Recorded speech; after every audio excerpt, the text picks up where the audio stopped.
Hello দর্শক বন্ধুরা, আশা করি আপনারা সকলেই ভালো আছেন। আমিও ভালো আছি। আজকে আপনাদেরকে জানাবো আপনার খামারের গবাদি পশুকে কেন রেনাসল AD3 ব্যাট ইঞ্জেকশন প্রয়োগ করবেন, তার সুফল। তাই আপনারা অবশ্যই ধৈর্য সহকারে ভিডিওটি দেখুন, তাতে আপনাদের অনেক উপকারে আসবে। মূলত রেনাসল AD3 একটি ভিটামিন ADOE সমৃদ্ধ একটি ভিটামিন। এটি খুব ভালো একটি কার্যকরী ভিটামিন।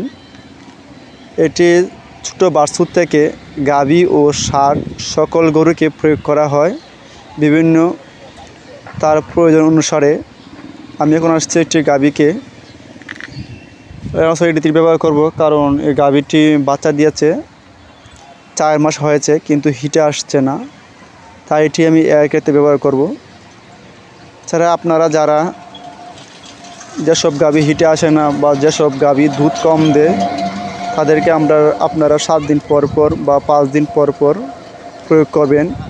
আর যেসব সার আছে মোটা তাজাকরণের জন্য, সেগুলোকে আপনারা 5 থেকে 7 দিন পর পর প্রয়োগ করবেন। তারপরে দেখবেন মাংস বৃদ্ধি পাবে, দুধ বৃদ্ধি পাবে গাভীকে দিলে।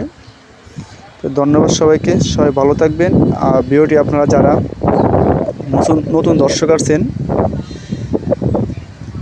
নতুন হলে অবশ্যই আমার পেজটি ফলো দিয়ে দেবেন। আর যারা ভিডিওটি আমার ইউটিউব চ্যানেলে দেখছেন, আপনারা নতুন দর্শক হলে আমার চ্যানেলটি সাবস্ক্রাইব করবেন, লাইক কমেন্ট করবেন। আশা করি আপনারা নতুন ভিডিও পাবেন। ধন্যবাদ সবাইকে, সবাই ভালো থাকুন।